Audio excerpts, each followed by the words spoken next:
This episode of Total Drama Reviews contains clips from Total Drama Action. I do not own Total Drama Action. All rights go to FreshTV. Remember to be civil and do not be me in the comments. Seriously, it can get really messed up. Carpe diem, my name is Ultranatic, and this is Total Drama Reviews. This is where I, as a lover of animation and reality shows, look over the show that combine them together the best. And we are finally at the final two. Far from the actual end of this season, but at least we're in the home stretch with today's episode, Mutiny on the Soundstage. Our final two competitors, kinda sorta villain Duncan and kinda sorta not really hero Beth, are duking it out in a kinda pirate themed challenge replicating elements from all the past episodes. A neat idea for a challenge which they've somewhat dabbled in the past, but here it is flourished to its full potential. But does that actually make for a good not quite finale? Or should this episode walk its own plank? Well, get ready for a swashbuckling battle to the death. My legs! So close to 200 I can almost taste it. This is Mutiny on the Soundstage. We open with Duncan and Beth each alone in their trailers until they get shanghaied. Actually, literally this time, as a gas bomb is set off in their trailers, and when they come to, they're tied to a pole together. I have a plan! It's going to help make sure that one of us wins $1 million! All I'm planning is to make sure that the one of us is me. I'm going to assume production did the smart thing of confiscating Duncan's pocket knife and lighter this time, otherwise, this problem would be solved in 5 seconds. But at least Duncan has another useful skill to get out of this mess. When I was a kid, Ma insisted on sending me to Muskrat Boys. We had to wear doinky vests and sell apples, but all the knot tying lessons meant I'm pretty much a Houdini at tying and untying stuff. And he didn't try being an escape artist during the season 1 talent show because... Simon Says? I'll go with that. So after Chef comes in making actual good quality food...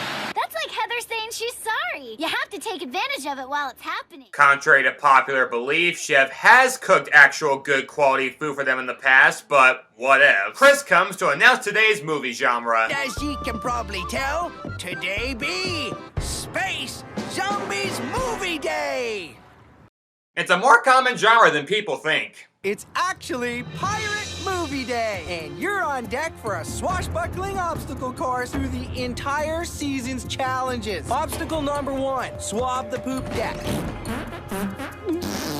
Poop is a physical fart. Obstacle number 2, pun intended. Grab a flag, shimmy up the greased mask, and fly your Jolly Roger. And finally, a cannonball! The target is the Monster Chomped movie set. So as Duncan and Beth begin part 1, we get what I consider the biggest mark against the episode, the B-plot. Not that the B-plot is especially offensive or inappropriate, but... well, I'll let Chef explain. Just going out in style. Going out? What do you mean? That's the last meal I'm ever gonna serve on this two-bit show. I got me a gig chefing on a swanky cruise ship, so you can kiss my behind goodbye. Yep, Chef plans to leave the show. Can't exactly blame him, but this angers Chris so much they decide to switch jobs this episode to see whose job is truly the hardest. I've had it with watching you do your bogus job and get all the glory, while I'm stuck with all the grunt work. Hosting is way harder than what you do. I dare you to try it sometime. Fine, let's go. Fine, be my guest. I'd like to be you for a day. I'd like to be you for a day. Now, why would I consider that a bad plot? It sounds like it has some comedic potential to it. And it does, at least on Chef's end, because while he's taken the reins on a couple challenges, this episode proves he's a pretty terrible MC. Sweet landing, dude. I'm your righteous new host, Chef.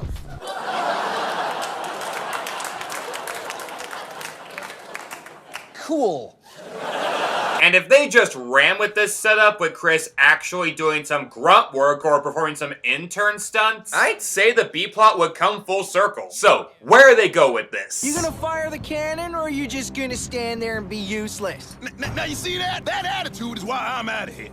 Wait, what? Stupid Chef's doing my job, so I'm doing his stupid job. Did you two have a fight? None of your beeswax.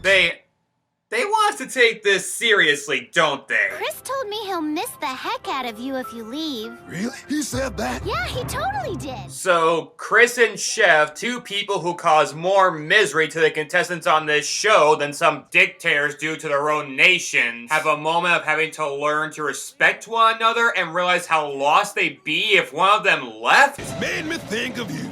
Really? Want a hand? Why am I supposed to care about that? Yeah, I'm with Joker Walter. This is like having a plot of The Muppet Show where Statler and Waldorf threaten to go their separate ways and having a genuine emotional arc around it. Well, they say all good things come to an end. What's that got to do with this show? No, that is not what these characters are for. And I like Statler and Waldorf, they're two of my biggest inspiration. Chris and Shep, however, have the likability of kidney stones being passed during a root canal. They can occasionally be funny, but making me feel for their bond is genuinely the last thing this show should be focusing on. The way you torture the kids. You're a natural, you know that? Knocking them down, bruising them up, killing their spirits. Nobody can do it quite like you, pal. Give me a break. Now, maybe I could get behind this ridiculous emotional turn if it actually went somewhere, but, well, how does this plot resolve itself? If you really want to leave the show, it's cool. Good luck. Nah, I couldn't leave you all alone like that. You'd be terrible on your own. Wow, it quite literally resolved itself. Chef threatens to leave, but doesn't. Why did we focus almost 50% of the plot on this? Again, total drama. Are you just desperate to fill runtime so you pad out the episode like a rubber room? It's kind of a shame too, because when the plot does focus on the actual competition between Duncan and Beth, it's pretty good, in that it shows two vastly different executions that each prove their own effectiveness. It starts with Duncan and Beth each vying for the lead at the beginning, but with Duncan proving to be more physical, he gets the bigger head start. Well, after we get this unintentionally funny joke. Looks like I might have one cutthroat bone in my body. Just one of those teensy-weensy ones in your ear. Let's call it my cutthroat cochlea. Oh, we shouldn't have any trouble beating Gwen. I'm calling it off with Brady and giving us a try. Let go! You let go! Okay. Wow, Gwen. You're going even faster than Trent ever could. Cochlea. You think I'm gonna fall for the nice girl shtick again? Fat chance. Wow, Sweet Pea, that's almost exactly what I've been saying. But after she finally gets her flag up the mast, My leg! one more, just one more. She tries her best to catch up, but Duncan may get even more of a head start given an extra quirk in the challenge rules. Did your ex-host tell you that if you correctly answer a trivia question, you skip the challenge and move on to the next one? Okay, now this is a very good idea and I support it. Hey, I'm not all sour grape today, I can say nice things. Yeah, I legit like this addition to the race. I think it's a throwback to trivia challenges in Survivor where contestants had to answer questions about other previously eliminated contestants to win immunity. I'm going to ask you a series of questions that'll be based either on individuals you've all lived with who are no longer in the game, or events that have transpired in the past 37 days. Now granted, those castaways had known each other for just about a month, and these characters must have at least thrice the experience together, so this could be botched for being too easy, right? Well, not necessarily, as Duncan apparently knows as much about the contestants just from this season as I do about the TV show The Apprentice. And of all reality competition shows for me to skip, I pick that one no contest. So Duncan is forced to go through the challenges, but while his lead remains intact, Beth makes up a lot of ground as she actually does know a lot about these contestants. Owen actually has 139 favorite foods. Bah! Bah! We'll go for Boom Boom. I have no idea what questions these Jeopardy answers go to, but that makes the joke funnier. Although bragging points here, a couple of the questions asked I can answer because the show helpfully showed them to us at one point. Who was left on the editing floor after the Make a Movie challenge? And follow up, what was she reincarnated from? Izzy and her great granny Mavis. Since you cannot tell me where transphobia came from, Carnival he was at when he was 4. I don't know. DJ likes, dogs? wrong! Assuming the question was what was DJ's favorite animal, I think the answer is all the above. Yeah, count that one too. But if the trivia content doesn't get a chuckle out of you, the challenges might. Which, if you pay close attention, you'll begin to notice a pattern for the template of these tasks. So I gotta haul the movie gear up the hill again. This time, you gotta haul the hill up the hill. So get to it! Let me guess. Release the hounds? And they can smell blood. This time the horse lands on me? Sure, why not? I've gotta be fair, having Chris and Chef inverse roles and then having the challenges also be inverse is a subtle and clever bit of writing. Also, My leg! 200 marks on the casualty counter, and for reasons that only a therapist could explain, I say that means it's time to...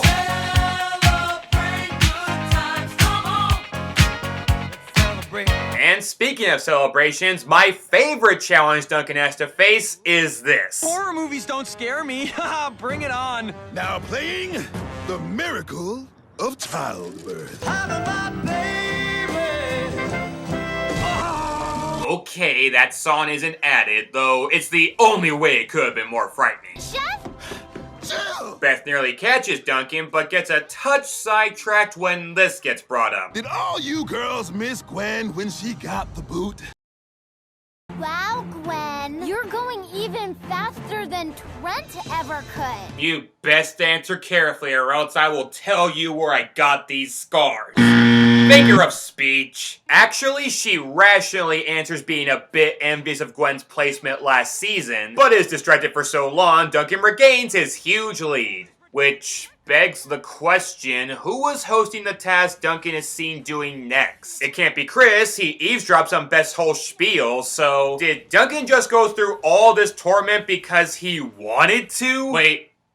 Dating Courtney, that's an A firm right there. Speaking of the devil, after Duncan goes in the vomit comet again, and actually performs better now than his first attempt, hey, character development, Beth finally catches Duncan and it's time for both of them to answer a question about Courtney, which we also got told the answer to a while back. What was Courtney's band's name? I used to play in an all-girl rock band at school called the A-Type Psychotic Crazies. But for the sake of the clip, what do our contestants answer? Who cares? She shouldn't have been here in the first place. Launching a lawsuit against the show? That's poor sportsmanship and totally cheating, and it proves Courtney is barely a human being. That is correct, Beth! Go right on ahead!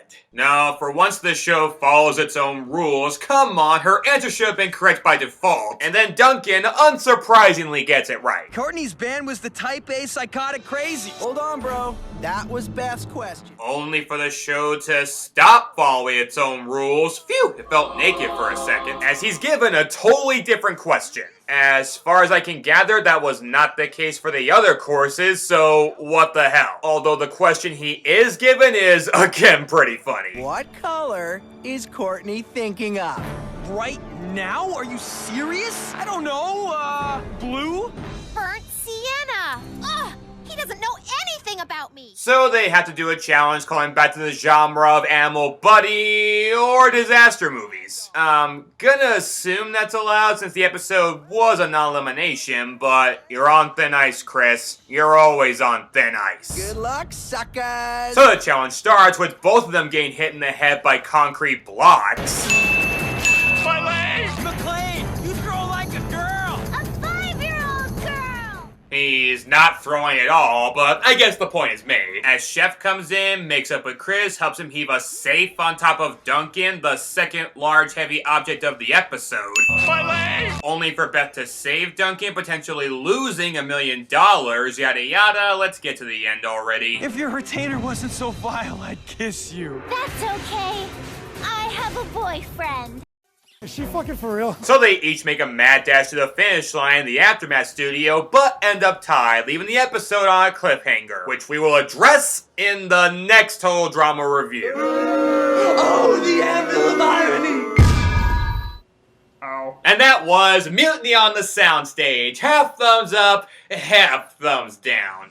The thumbs down is for Chris and Chef's subplot because we needed that like the Sahara Desert needs sand, not at all. And for a few clumsy parts of the challenge set up at the end. But for the parts of Duncan and Beth's battle that are good, they're pleasantly good. It showed the strengths and weaknesses of each from the game. They both show a small bit of redemption, though not really enough to counter either of their faults. And it occasionally had me biting my nails in anticipation, which isn't necessary as there's an ending where each of them win, go figure. And sure, we could have skipped to just the next episode, but does that make this episode outright bad? No, just kind of redundant. But redundant is only bad if no other entertainment comes along with it, and we get a fair amount of it here. So while the episode was a close race between good and bad, it was just enough of a photo finish for me to want to double check the results. But geez, if that isn't how they're deciding the winner, how are they deciding it?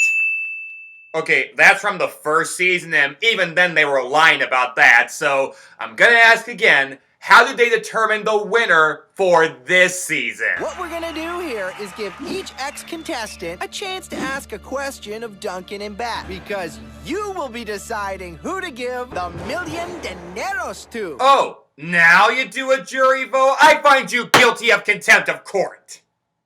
I freaking love this gavel. Yo ho, a pirate's life for me.